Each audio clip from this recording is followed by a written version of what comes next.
말씀을 이렇게 좀 교제를 나누기 전에 한번 이렇게 얘기했으면 좋겠어요. 나는 무엇을 위해 살고 있나? 네? 나는 무엇을 위해 살고 있나? 라는 생각을 우리 스스로에게 한번 이렇게 좀 자문해 봤으면 좋겠어요. 왜?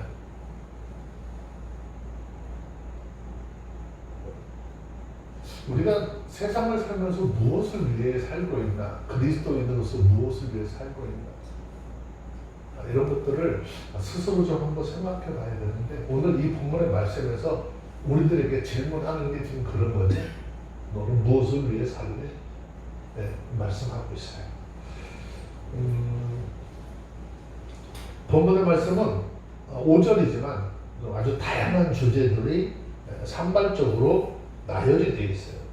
특히 본문의 말씀을 통해서 구원받은 하나님의 사람들이 살아가야 할 그런 경건의 삶이 어떤 것인가에 대한 것을 가르치죠. 이 땅에 많은 사람들은 살면서 무엇을 위해 어떤 재물에 대한 목적이 가장 큰 것 같아요. 그래서 그것을 이루기 위해서 목적을 세워놓고 달려가는데, 오늘 22장 1절에 있는 말씀을 보니까 재물보다 명예를 택하라 그랬어요. 한번 읽어보도록 합니다. 22장 1절입니다. 시작. 많은 재물보다 명예를 택할 것이고 은이나 금보다 원청을 더 택할 것이니라. 자, 여기서 말하는 명예라고 하는 말의 뜻은 어떤 의미일까요? 여기서 말하는 명예라고 하는 말의 뜻은요, 우리가 생각하는 세상 명예 얘기하는 것 아니에요. 여기는 이름이다 라고 하는 뜻이 있어요. 그래서 이 말의 뜻은 너희가 많은 재물을 얻고 그것을 구하기보다는, 그런 명예, 곧 그것보다는 세상 사람들에게 내가 어떻게 불려질 것인가에 참 조심하고 그것을 중히 여기서 택하라, 그런 말이에요. 우리가 성경에서 나오는 구약 때, 특히 구약 때 사람들의 이름은 그러죠. 이름에는 각자 굉장히 큰 의미들이 부여되어 있다라고 했어요. 그것은 그 사람의 인격을 나타내죠. 그런데 이 말은 많은 재물보다는 다른 사람들에게 내 이름이 어떻게 불려질 것인가에 대해서 더 큰 관심을 가지라라는 말씀이죠. 예전에 말씀을 드렸어요. 마태복음에서 부자, 그죠? 그 다음에 거지 나사로 나오죠. 세상에서 부자는 얼마나 명예스러운 삶을 살았을까요? 매일 잔치하고 매일 사람들 불러서, 그러죠? 내가 이만큼 많은 부를 누린 사람이야 그러면서 자기를 과시하는 이런 삶을 살았지만, 반대로 그 집 문전에서 구걸하며 살았던 나사로는 똑같은 생의 날이 끝나서 죽었는데, 그 거짓 나사로가 어떻게 했다 그랬죠? 아브라함 손에 안겼다 그랬죠. 부자임에도 불구하고 부자가 누구였었는지 이름이 없어요. 거지였지만 하나님 나라에 그 이름 석자가 있다라고 하는 것이죠. 결국 이 말을 통해서 우리에게 전하고자 하는 것이 그런 거예요. 너희는 이 세상을 살면서 너희들이 가지고 있는 그걸 통해서 너희들이 원하는 명예를 얻을래? 아니면 너희의 삶을 통해서 사람들이 너희 이름을 어떻게 기억하고 있는지 거기에 관심을 둘래? 라는 것이죠. 자, 성경 한번 볼까요? 전도서 7장 1절입니다.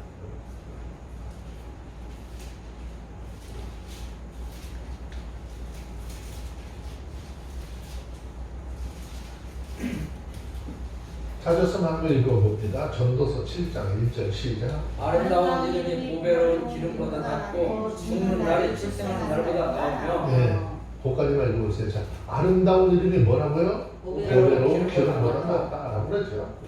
세상에는 호랑이는 죽어서 뭘 남겨요? 가족을 남기고, 사람은 죽어서 이름을 남긴다고 했죠. 그만큼 자신의 이름이 세상 사람들에게 어떻게 인식되어지고 어떻게 각인되어지는가 너무 중요한 것이죠. 그 이유는 전도서 1장 2절 이하의 말씀에 보면 재물을 포함한 세상 모든 것들이 어떻게 뭐라고 했어요? 헛되다라고 이야기하잖아요. 사람의 본분은 하나님을 경외하고 그 하나님의 명령을 지키는 것이다 라고 말씀하고 있는 것입니다. 그래서 예수님께서 요한복음 6장 27절에서 말씀하죠. 뭐라고 그러죠? 너희는 썩는 양식 위에 살지 않도록 하고 영생하도록 있는 양식을 위하여 살라 그랬어요. 그 이유가 뭐 때문일까요? 왜 육신을 위해서 먹는 음식, 즉 썩을 양식을 위해서 살지 말고 영생하도록 있는 양식을 위해서 살라라고 말씀하시는가? 자, 갈라디아서 6장 8절의 말씀을 잠시 한번 봅시다. 갈라디아서 6장 8절 말씀 보시면은 이렇게 말씀하고 있죠.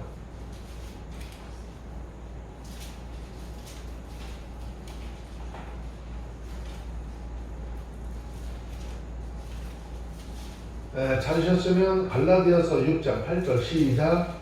자기의 육체를 위하여 심는 자는 육체로부터 썩어질 것을 거두고 성령을 위하여 심는 자는 성령으로부터 영생을 거두리라 그랬어요. 이 말은 사람이 자기의 육신만을 위해서 뭔가 심고 행하면 썩어질 것을 거둘 뿐이라는 말이죠. 그러면 그리스도인들 초에 여러분들 이 세상이나 세상에 있는 것들 사랑하지 말라는 거예요. 왜? 그들은 다 지나갈 것이다. 허무한 다 지나가. 집에 가셔서 요한일서 2장 15절부터 17절까지 말씀 한번 읽어보세요. 자, 그리고 본문으로 돌아와서 다시 보면 뭐라 그랬어요? 은이나 금보다 뭘 더 택하라 그러죠? 은총을 택하라 그랬어요.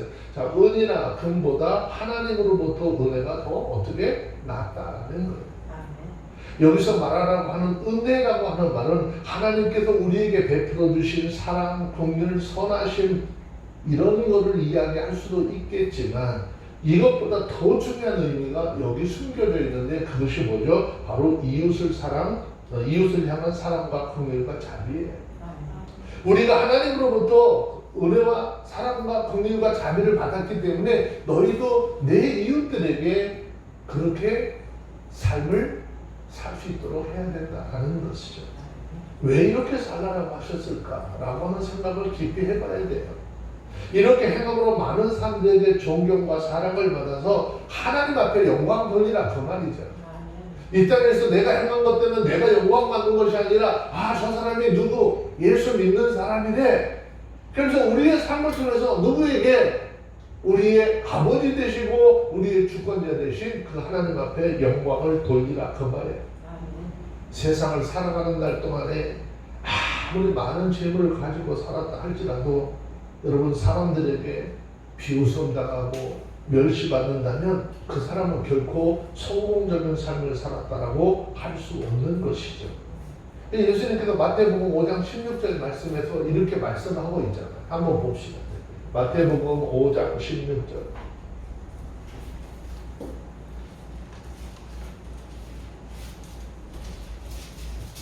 찾으셨으면 함께 볼게요. 시작. 이같이 너희 빛을 사람에게 비추게 하여 저희로 너희 착한 행실을 보고 하늘에 계신 너희 아버지의 영광을 보이게 하라 그랬어요. 우리가 가진 생명의 빛, 하나님으로부터 받은 긍휼과 자비와 사랑의 빛, 이런 것들을 어떻게 내 주변에 있는 사람들에게 비추어서 우리의 착한 행위를 통해서 저들이 믿는 하나님, 저들이 인도하신 하나님 어떤 하나님인지 그 하늘에 계신 너희 아버지께 영광을 돌리도록 하라는 것이죠. 하나님 앞에 우리는 어떤 존재들입니까? 우리는 씻을 수 없는 죄로 인하여 사망 가운데 거했었지만 하나님의 은혜로 죄 용서함을 받았고 의롭다 하심과 구원을 받은 줄로 믿습니다. 그러므로 우리 삶의 많은 죄물, 은과 큰 아무리 많아도 크게 여기지 말고 사랑과 화평과 자비와 양선과 온함과 더불어 단장을 해서 그 삶을 통해서 아름다운 믿음의 열매들이 많이 맺어지고 하나님 앞에 영광을 돌리는 저와 여러분들이 되어주시기를 주의 이름으로 축원합니다. 우리는 살면서 그렇잖아요. 세상적인 기준으로 누구는 부자인데 누구는 가난해. 이런 거 굉장히 멸시하면서 조롱하면서 살 때가 얼마나 많아요. 그런데 부자들과 가난한 자들이 섞여 살게 하는 것은 하나님의 뜻이라 그랬어요. 자, 2절에 있는 말씀 내려가서 봅니다. 잠언 22장 2절 시작. 빈부가 섞여 살거니와 모를 그들을 지으신 이는 여호와시니라. 네. 여기서 섞여 산다라고 하는 말의 뜻은요 아주 중요해요. 서로 만난다 그런 뜻이에요. 그러니까 부자와 가난한 자는 따로따로 떨어져서 사는 게 아니라 담을 쳐서 못 오게 하는 것이 아니라 늘 하나님이 만든 그 공동체, 하나님이 만든 그 세상 가운데 어떻게 해서 서로 만나게 되어 있다 그 말이죠. 그 사람을 보면서 무슨 생각해야 될까요? 아, 내게 이렇게 좀 더 많은 물질적인 여유를 주신 하나님 감사합니다 라고 해야 되지 않을까요? 그렇게 그 하나님의 은혜, 그 하나님의 사랑을 어떻게 좀 나누면서 살 수 있는 그 삶이 되라고 하나님 우리에게 그런 말씀하고 있어요. 우리가 살아가는 이 세상 부자도 있어요. 가난한 사람도 있어요. 다 어떻게 섞여 살고 있어요. 대한민국이 언제부터 부자가 됐어요? 대한민국이 예전에 정말 가난했던 나라잖아요. 밥 한 그릇 먹을 그 끼니거리들이 없어서 밀가루에다가 옛날에 그 당원? 그거 풀어서 넣어가지고 풀떼죽 써서 먹던 그런 나라들이잖아요. 그나마 밀가루도 우리 스스로 주워서 먹는 게 아니라 미군들 통해서 배급받아서 먹던 그런 민족이잖아요.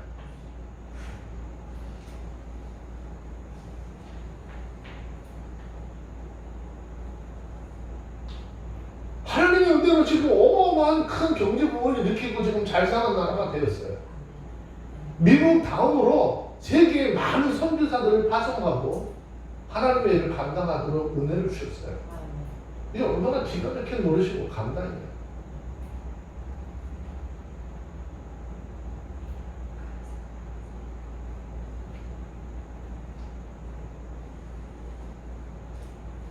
우리가 사는 세상 속에 보면 어떤 사람이 부자이고 어떤 사람이 가난한지 분별하는 기준이 있죠.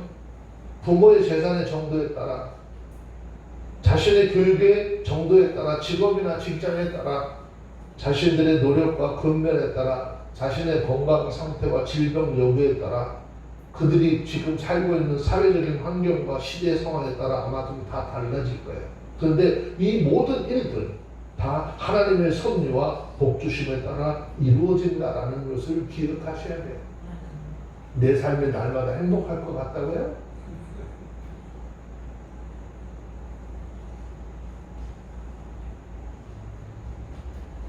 전도서 한번 볼까요? 전도서 5장 19절입니다.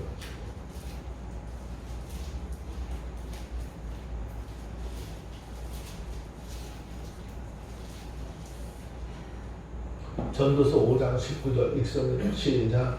어떤 사람에게든지 하나님이 재물과 보혈을 주사 능히 누리게 하시며 분모를 받아 수고함으로 즐거워하게 하신 것은 하나님의 선물이라. 아멘. 여러분들 선물로 받은 것을 자랑할 수 있어요? 없어요? 왜 선물을 하나님께서 주신 선물로 내가 이만큼 남보다 조금 더 편안한 삶, 남보다 좀 더 건강함을 가지고 산다면 그저 그냥 감사해야만 되는 거예요. 우리 인생들을 살아가면서 누리는 모든 것들, 우리 육신의 건강부터 시작해서 내 삶 속에서 지금 누리는 모든 것들 누가 주신 것이다? 하나님이 주신 것이다 라는 것이에요. 우리 이 땅에 육신을 가지고 태어나는 그 출생도, 이 땅에서 살다가 호흡이 다 끝나서 하나님께로 돌아가는 모든 것도 하나님의 작정대로 되어지는 것입니다.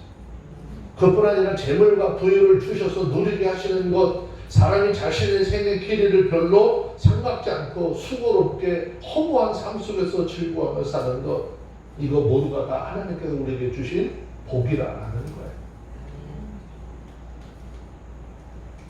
그래서 우리는 좀 수고롭고 허무한 이 세상의 삶 속에서 하나님께서 주신 즐거움과 행복을 누릴 수 있는 것이 하나님께서 저와 여러분들에게 주신 복이라는 것을 알고 날마다 좀 감사하는 그런 삶이 되어지길 바랍니다.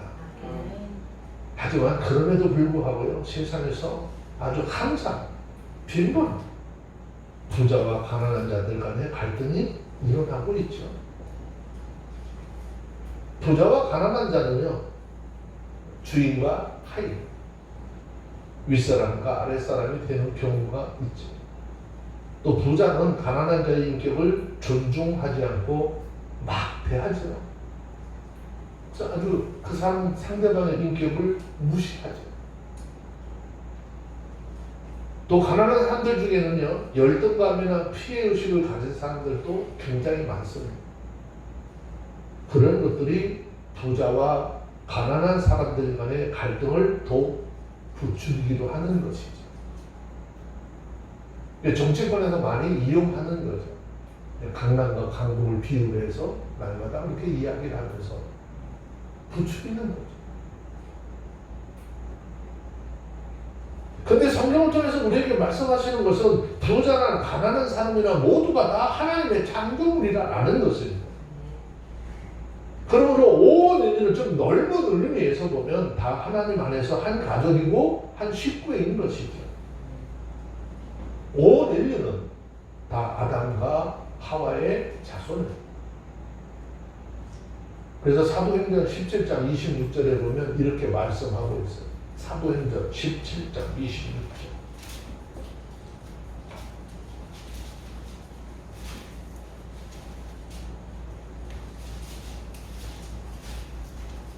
찾으셨으면 사도행전 17장 26절 읽습니다. 시작. 인류의 모든 족속을 한 혈통으로 만드사 온 땅에 거하게 하시고 저희의 연대를 정하시며 거주의 경계를 안하셨으니 인류의 모든 족속을 한 혈통으로 만드시고 온 땅에 거하게 하셨어요. 이러한 이유에서 우리는 비록 가난한 사람들이라도 멸시하지 말고 불쌍히 여길 줄 알아야 된다는 거예요. 그 이유에 대해서 성경은 잠언서 14장 31절에 가난한 사람을 학대하는 자는 그를 지으신 이를 멸시하는 자요 궁핍한 자를 불쌍히 여기는 자는 주를 존경하는 자니라. 아멘.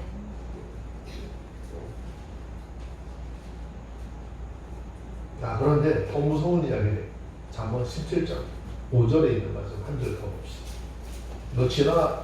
지난 이미 시간에들 다들 강의를 하면서 말씀을 드렸었는데 한 번 더 봅시다. 잠언 17장 5절 시작. 가난한 자를 조롱하는 자는 이를 지으신 주를 멸시하는 자요 사람의 재앙을 기뻐하는 자는 영광을 면치 못할 자니라. 아까 우리 양육자는 기도하셨죠. 지금 이 비로 인해서 너무나 많은 피해자들이 생겼잖아. 그러면 그들을 어떻게 안타깝게 여기고 불쌍히 여기는 마음이 있어야 돼. 아주 특히 기독교인들 아주 말 무섭게 했죠. 어느 경상도 지역, 어느 지역, 어느 지역에 물난리가 나고 우상 숭배가 크게 심해서 하나님께서 그랬다고. 그러면 어떻게 함부로 해? 아주 너무 이기적이고 독단적인 이야기들을 서슴없이 한다니까. 왜? 그 자신들의 신앙이 좋은 줄 아는 사람들이에요. 절대 그렇지 않는 거예요. 그런 현상들을 보면서 내 삶 속에서도 이런 일이 일어나지 않은 것 감사하다는 생각을 늘 가져야 되는 거예요.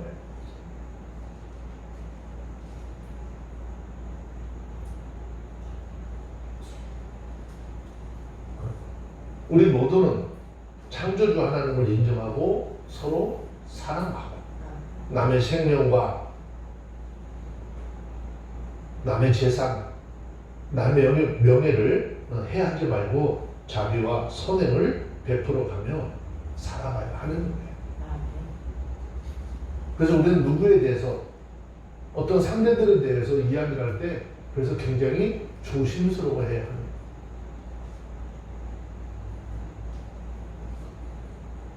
자, 그 다음에 우리가 예수 그리스도 안에서 구원받은 거룩한 하나님의 사람들이라면 어떻게 살아야 돼요? 범사에 슬기롭게 처신하라 그랬어요. 자, 3절에 있는 말씀대로 함께 볼게요.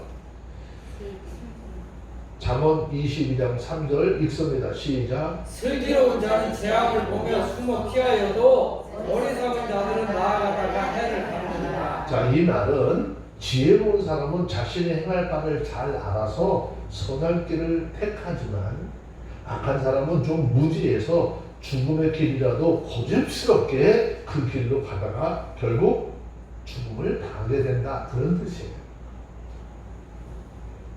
이 이야기는 어떤가 하면 저와 여러분들의 삶 속에 다가오는 어떤 일들이 어떤 의미에서 우리 가운데 오는지를 잘 어떻게 판단해야 돼요. 이것이 나에게 화가 되고 아니면 나에게 생명이 될지 이런 것들을 잘 살펴볼 수 있도록 하라라는 것이죠. 우리가 잘 아는 것처럼 성경을 살펴보면 다윗 삶이 얼마나 구차했어요. 얼마나 힘들었어요. 자신을 죽이려고 쫓아오는 사울 여러 번 피하잖아요. 죽이려고 하는 칼을 여러 번 피해 자꾸 도망가요. 또 엘리야는 어떨까요? 엘리야도 이세벨의 칼날을 피해서 호렙산으로 도망가잖아요. 대적하는 게 아니잖아요. 다윗이 사울을 죽일 만한 힘이 없어서 그런 건 아니었잖아요. 엘리야가 그들을 능히 처리할 그런 힘이 없어서 그런 게 아니잖아요. 하나님이 그를 보호하고 있기 때문에.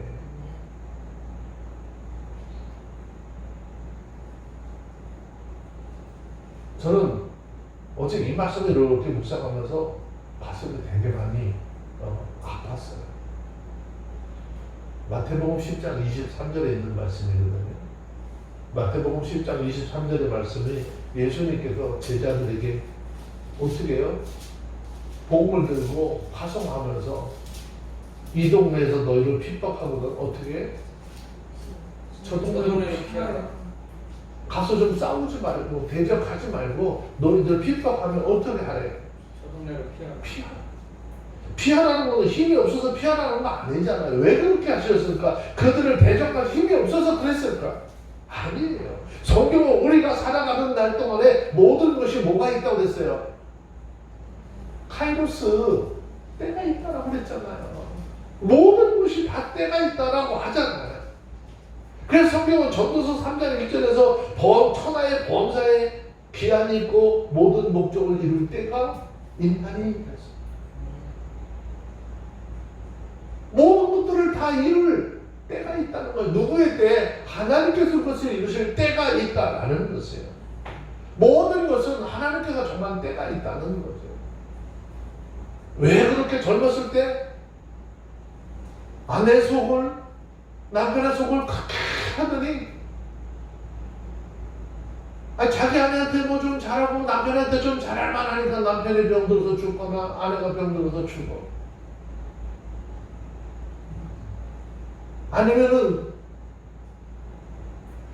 치매 걸려가지고 이상한 짓 하고 그래서 옆에서 그래요?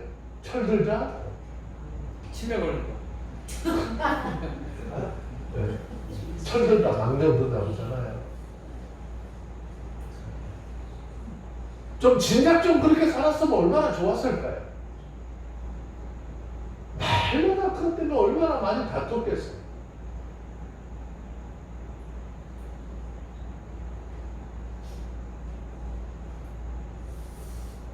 그럼에도 불구하고 사람의 마음이나 생각이 앞서게 되면 실패할 수밖에 없어요.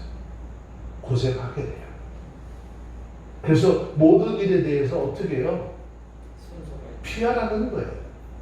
뭔가 내가 가져가고 하는 일, 내가 가지고 가는 일, 내가 하고자 하는 일 때문에 누군가 부딪힘이 생겨버리면 어떻게 해? 피하라. 진리와 하나님의 의를 위해서 싸워야 할 때도 있겠죠. 그러나 그때는 어떤 마음으로 나가야 됩니까? 순교자의 정신으로 나가 싸워야 하는 거예요. 구원에 대한 이야기를 잘못할 때 이 구원받는 문제에 대해서는 목숨 걸고 싸워야 되는 거예요. 그렇지 않은 건 굳이 그럴 필요가 없어요. 내가 우리 유튜브로 나가서 그러죠. 아주 유명한 목사님이에요. 그 목사님이 동성애에 대해서 말하는 소리를 속세계도 내 자식, 속 안세계도 내 자식인데 동성애자들이 하나님 자식이라고 이야기를 하고 두둔하는 사람이에요.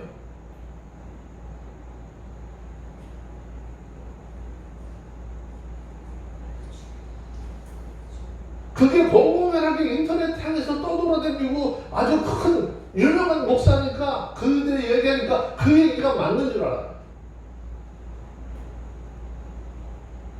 우리 같은 사람들이 얘기하고 있잖아요. 요만한 파장도 안 일어나요.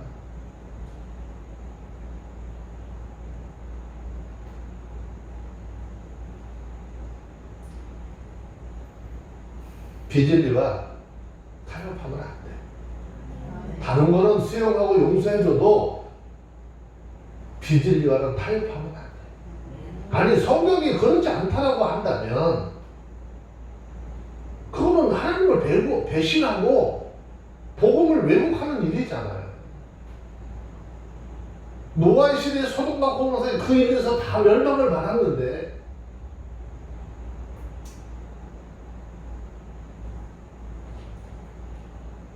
우리가 진정으로 두려워해야 될 분이 어떤 분이시죠?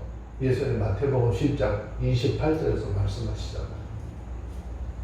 마태복음 10장 28절.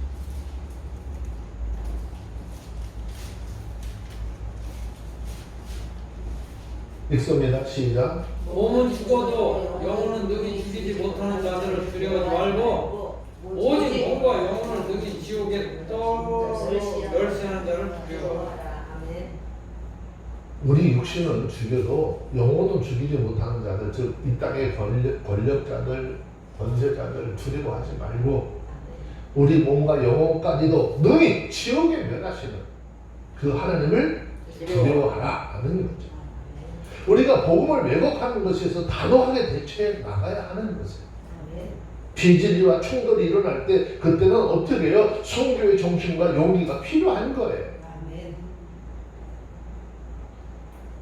그래서 말씀으로 무장하는 게 그래 중요한 거예요. 하나님의 말씀이요. 우리 속에 계신 성령의 인도함을 따라서 우리가 어떻게 따라가면 그 길이고 생명의 길이고 하나님의 영광을 드러내는 그런 길인 거예요. 나머지 있잖아요. 용기요, 결단이요. 내가 믿음 안에서 하는 거예요. 믿음으로 용기와 결단이 생긴 거지 믿음이 없이는 용기와 결단 낼 수가 없는 거예요. 근데 다른 쪽으로 자꾸 끌고 가려고 그러잖아요.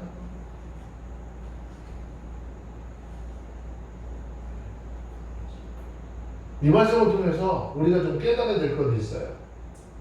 재앙을 피해서 피해야 할 때가 있고 때를 기다리는 것은 비겁한 것이 아니라 하나님께서 주신 지혜라는 사실을 깨닫게 될 죄로 축원합니다. 그러나 다시 한번 강조해서 말씀드립니다.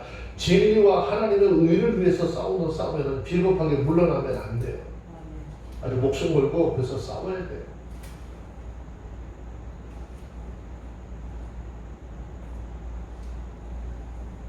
자, 네 번째, 우리가 그리스도인으로서 무엇을 위해 살 것인가? 하나님을 경외하는 삶을 살라라는 거예요.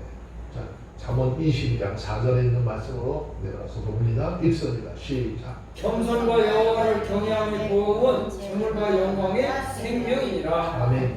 겸손함은 사람에게 있어서 매우 기본적이죠. 중요하죠. 네? 사람은 자신이 하나님의 피조물임을 인정할 때 어떻게 겸손할 수 있어요. 자, 하나님께서 사람을 만들 때 뭘로 만들었다고요? 성경에서 그냥 흙인데 원어사전 뭐 흙이 아니에요. 티끌이에요. 티끌. 보이지도 않아요. 잘. 그러한 존재들을 어떻게 그러한 티끌과 같은 티끌을 모아다가 하나님의 형상을 만들고 코에다 생기를 부어 하나님의 영이 들어가서 생명이 돼. 즉 생명을 갖고 하나님과 교제하는 인간이 되도록 은혜 주신 게 하나님이시라고. 우리도 그거 알면 어떻게 하나님 앞에 겸손해야죠. 많은 사람들이 얘기해요. 겸손하지 못한 거에 대해서 어떤 의미들을 부여하죠. 여러분 벼가 익으면 자동적으로 머리가 숙여져요? 안 숙여져요? 숙여져요? 뭐 기도원에 갔더니 무슨 점쟁이처럼 말한 소리가 벼는 익었는데 머리를 안 숙였다고 교만하다. 말이 되는 소리예요. 벼가 안 익었다고 하든지. 벼는 익으면 자동적으로 머리 숙여지게 돼 있잖아요. 근데 뭘 벼가 다 익었는데 머리가 안 숙여진다 소리는 뭔 말이에요 도대체. 이치가 맞는 말이에요. 또 그걸 철석같이 믿고 와가지고 자기가 교만하대. 교만하면 좀 겸손해지든지. 참 마음이 아픈 거예요. 우리는 하나님 앞에서 말씀을 통해서 내가 어떤 존재인지 알게 되면 겸손하지 말래도요 자동적으로 겸손해져요. 아멘.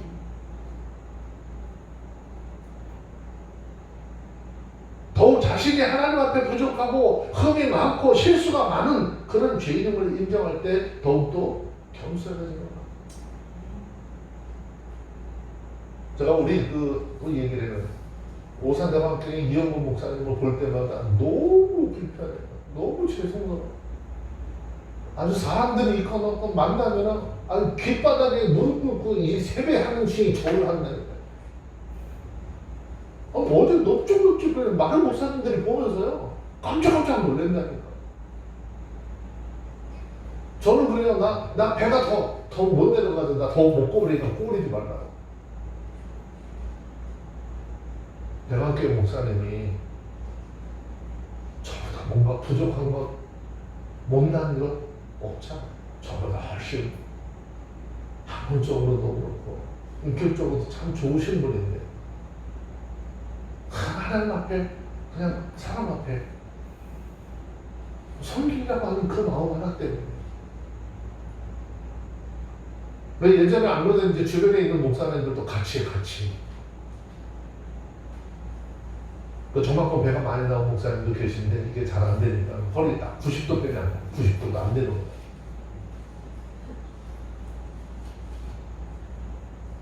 저는 그 모습을 보면서 다른 건 안 해요.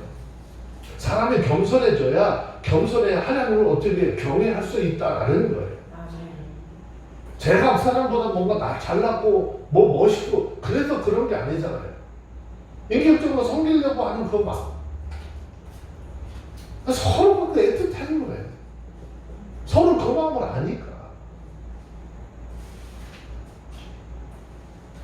교만한 사람은요 하나님 무시하죠. 하나님 대접합니다. 그래서 오늘 본문에서 말씀하기를 하나님을 경외함을 어떻게 중요하게 말씀하고 있는 거예요. 하나님을 경외하는 것이 경험이고 믿음이고 그것은 곧 하나님을 아는 사람의 마음가짐이라는 거예요. 먼저 하나님과 우리의 관계를 한번 살펴보세요. 하나님은 우리의 창조주이시고 그분 우리의 절대 주권자이시잖아요. 우리는 그분의 피조물에 불과해요.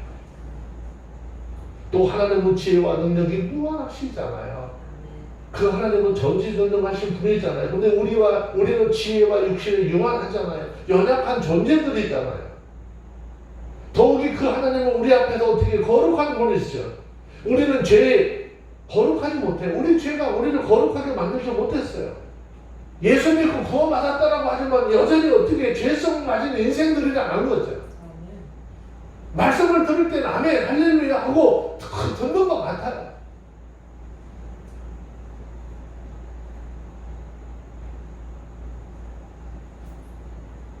우리는 말씀을 통해서 내가 하나님 앞에 어떤 존재인지를 잘 깨닫고 하나님 앞에 두렵고 떨림으로 낮아져야 돼요. 엎드려야 돼요. 왜 하나님을 경외해야 되느냐? 하나님을 경외하게 될 때 죄를 미워하고 죄를 떠나게 되는 역사가 일어나기 때문이에요. 그러면서 겸손과 여호와를 경외함의 보응은 재물과 영광과 생명이라는 말씀을 했죠. 하나님께서는 신명기 28장 1절 이하에서 우리가 하나님을 경외하고 하나님 우리에게 주신 계명에 순종하고 살면 이 세상을 살면서 복된 삶을 누릴 것이라고 약속하셨잖아요. 그 복의 내용이 뭐죠? 물질의 복, 건강의 복, 가정의 복, 사회적인 복을 누릴 것이라고 그랬어요. 그런 사람은 세상에서 머리가 될지언정 꼬리가 되지 않도록 하시겠다라고 하셨단 말이에요. 아멘. 자, 우리가 예수 그리스도 안에서 왜 자꾸 경건한 삶 살라고 그러죠? 자, 디모데전서 4장 8절 한 절 더 봅시다.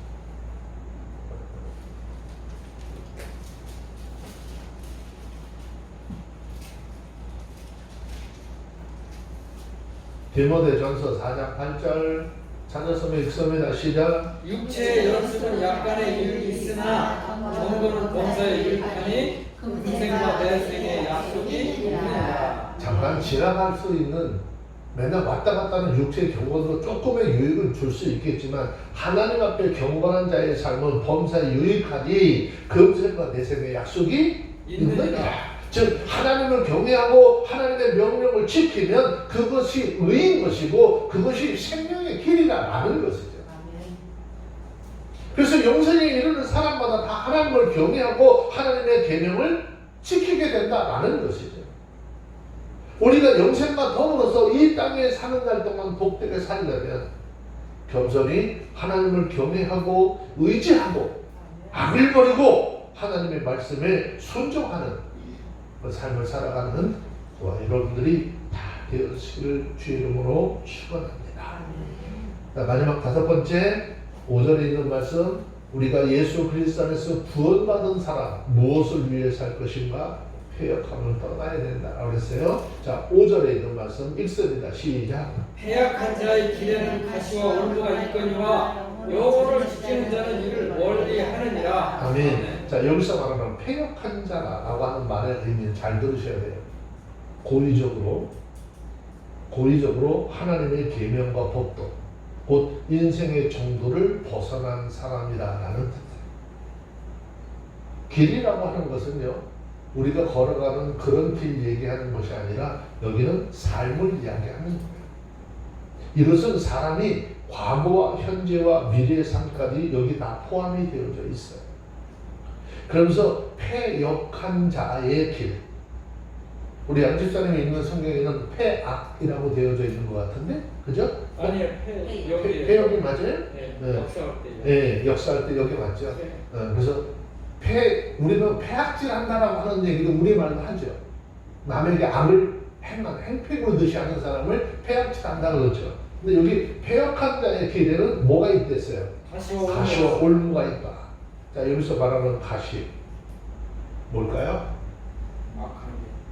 자신을 찌르는 고통, 남을 힘들게 하고 남을 고통스럽게 해서 있잖아요. 자기가 삶이 결코 편안하지 않다라고. 올무 어떤 의미일까요? 시험거리, 위험한 일들, 재난과 사고를 가리키는 말이에요. 그러니까 사람이 찔리는 가시와 걸리는 올무는요, 정신적인 고통과 육체적인 고통, 물질적 고통은 다 포함하고 있어요. 사람이 가시에 찔리고 올무에 걸리면 그 사람은 큰 고생과 낭패를 당하게 될 것이다 라고 하는 거죠. 그래서 성경은 잠언 13장 15절에 보면 선한 지혜는 은혜를 베푸나 괴사한 자의 길은 험하니라 라고 이야기하고 있어요. 선한 깨달음은요, 남을 이해하고 남을 유익하게 하는 그런 마음이에요. 또 악한 지혜, 뱀같이 간교한 지혜, 남을 해치는 지혜죠. 선한 지혜와 깨달음은요, 남에게 은혜와 호의와 사랑을 베푸는 거예요. 특히 여기서 말하는 괴사한다, 괴사한 자 말의 뜻은요, 배신하는 자들, 속이는 자들이라 하는 뜻이에요. 즉, 내 유익을 위해서 누군가를 배신하고 남을 해치고 남을 상하게 하지만 그것을 통해서 자신의 길이 편안하냐? 그렇지 않아요. 자신이 걷는 길이 어떻게 점점 험악해진다라는 것이죠. 성경 레위기 26장을 보면 하나님께서 그런 자들에게 어떻게 하셨는지 성경에서도 보면 폐병과 열병으로 치셨어요. 그들이 눈이 어두워지고 생명이 쇠약해지게 하시고 곡식을 거두긴 하지만 거둘 때쯤 되면 대적들이 와서 다 뺏어가게. 그뿐 아니라 하늘로 철과 같이 하게 하고 땅이 녹과 같이 하게 하셔서 어떻게 흉년들게 하시고, 하늘이 철과 같이 되게 했다는 건 하나님께서 때를 따라서 내리는 은혜의 강비 안 주시겠다는 거예요. 얼마나 무서운 이야기예요. 땅이 녹같이 했다. 거기서 도대체 아무리 식물을 심어도 결실을 얻을 수 없는 거예요. 먹을 것들이 없다 보니까 어때요? 들짐승들이 어린 아이들을 움켜가게 하시고 전쟁을 보내시고 무서운 전염병 보내셔서 그들이 의지하는 양식을 다 끊으시고 가슴 아픈 장면들이 나오잖아요. 10명의 여인들이 불을 피워서 화덕을 만들어 놓고 떡을 구워서 어떻게 배를 주는 거죠. 저걸 달아서 줘. 배부르지 않아요.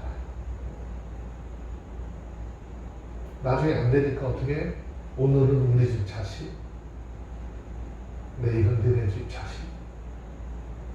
사람 잡아서 먹는 인간 이하의 삶을 살아요.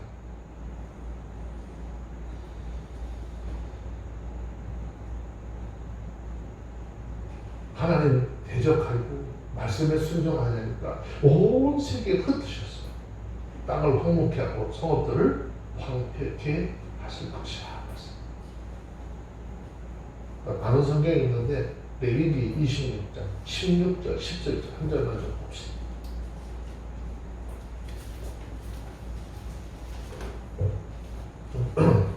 레위기 26장 16절 17절 두 절 말씀만 볼게요. 읽습니다. 시작. 내가 이같이 너희에게 행하리니 곧 내가 너희에게 놀라운 재앙을 내려 해변과 열동으로 눈이 어둡고 생명이 되어갈 것이요 너희의 가족은 헛되리니 너희의 대적이 그것을 먹을 것이며 내가 너희를 치리니 너희가 너희 대적에게 패할 것이요 너희를 미워하는 자가 너희를 다스릴 것이며 너희를 쫓는 자가 없어도 망하리라. 그 다음에 19절로 내려가서 보세요. 19절 시작. 내가 너의 세력을 인한 교만을 꺾고 너의 하늘로 천으로 걷게 하며 너희 땅으로 높게 하리니. 네, 하늘을 뭐같이? 철과같이 하고 땅을 녹과같이 하시겠다라고 그랬죠. 자, 그 다음에 22절 내려가서 보세요. 22절 중간중간 읽는 거예요. 시작. 내가 들짐승을 너희 중에 보내리니 그것들이 너희 자녀를 훔치고 너희를 쫓으려면 너희 수요를 단속해 할지라 너희 도로가 해하리라. 지금 조금 아까 말씀드렸던 대로 그대로 되어지는 거예요. 자, 그 다음에 25절, 26절 읽습니다. 내가 칼을 너에게로 가져다가 너의 배악한 원수를 갚을 것이며 너희가 성읍에 모일지라도 너희 중에 영병을 보내고 너희를 너희에게 줄 것이며 내가 너희 예리한 양식을 끊을 때에 열 여인이 한 화덕에서 너희 떡을 부어 저울에 팔아주시니 너희가 먹어도 배부르지 아니하리라. 33절 한 절 더 있습니다. 내가 너희를 열방 중에 풀 것이요 내가 칼을 빼어 너희를 따르게 하리니 너희 땅이 황망하며 너희 성읍이 황폐하리라. 조금 전에 설명드린 것처럼 하나님을 부정하고 하나님 말씀에 순종하지 못하는 삶을 사는 그들, 말씀에 순종하지 않은 그들에게 하나님은 이러한 재앙을 내리셨어요. 하나님의 말씀의 법을 떠나 악인들의 길은 참으로 험할 것이다 라는 것을 이 말씀을 통해서 우리는 선한 지혜를 가지시고 내 주변에 있는 사람들, 나와 가까이 있는 사람들, 이웃들에게 은혜와 유익을 끼치는 삶을 살아서 하나님의 은혜가 여러분들의 삶에 날마다 넘쳐서 그 하나님 앞에 감사가 넘치는 그런 삶을 살아가는 모두가 되어주시길 주의 이름으로 축원합니다. 잠언 22장 5절 후반절 말씀을 보면 영혼을 지키는 자는 이것을 멀리하느니라 그랬죠. 영혼을 지킨다라고 하는 말은 그 영혼을 죄악으로부터 불결로부터 지켜낸다 그런 뜻이에요. 그러면 우리는 어떻게 우리 자신의 영혼과 죄를 불결로부터 좀 지켜낼 수 있을까? 그것은 하나님의 말씀을 듣고 그 말씀을 저와 여러분들의 마음에 두고 깨어 기도하며 하나님의 성령의 인도함 구해야 되는 거예요. 아, 우리 안에 성령이 와 계시니까 그냥 나를 인도하겠지. 아니에요. 사도 바울이 그러면 그런 고백을 왜 했겠어요? 내 안에 영적인 것과 육적인 것이 왜 맨날 큰 두 개의 싸움이 있다라고 고백했겠어요? 우리가 하나님 앞에 기도하는 것은 다른 거 기도하는 거 아니에요. 육적인 거 기도하는 게 내 안에 계신 성령께서 내가 온전한 믿음의 길로 믿음으로서의 사람으로서의 삶을 살아가는 그 삶 살아갈 수 있도록 용기와 결단 주시라고.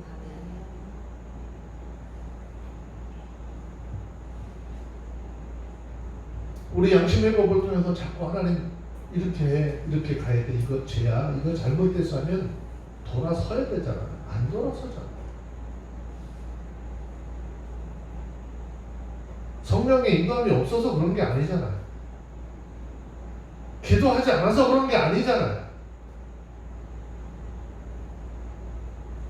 자기 고집.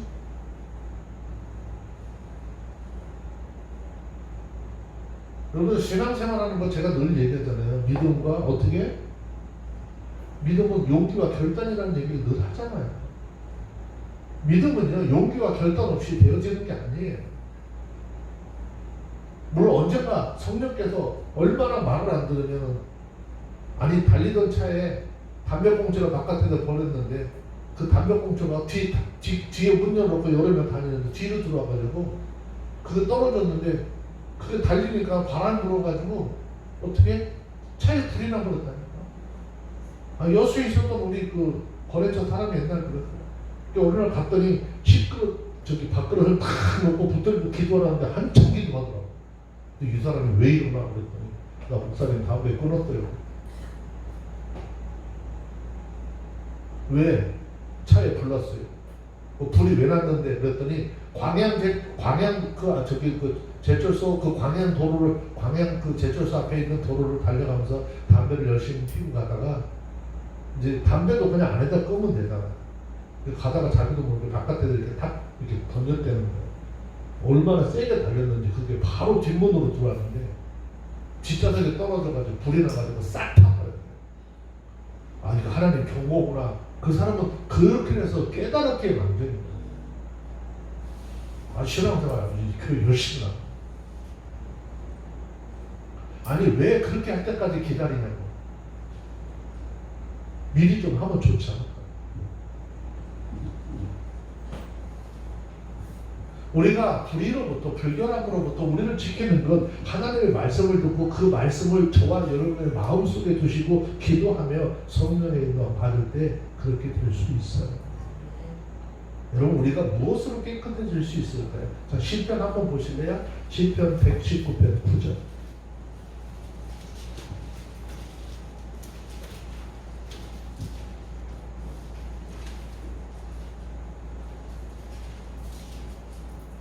시편 119편 9절에 있는 말씀입니다. 찾아서 읽습니다. 시작. 성령이 무엇으로 그의 죄를 깨끗게 하리까 주의 말씀을 따라 할 것이니. 혈기가 왕성하고 자기 욕심이 많은 그런 대표 주자들이 청년들이잖아요. 자기가 갖고 싶고 자기가 행할 것이 많은데 그 깨끗하게 할 수 있는 길이 뭐죠? 하나님의 말씀을 따라 절제할 때. 이건 하나님에서 얻지 않는 거야. 하나님이 기뻐하지 않는 거야. 이러면서 삼가할 때 하나님 앞에 깨끗하고 온전한 믿음의 사람으로 될 수 있다는 거죠. 성경 갈라디아서 5장 16절 말씀 한 번 더 볼게요. 우리 이런 일들을 감당하려면 어떻게 해요?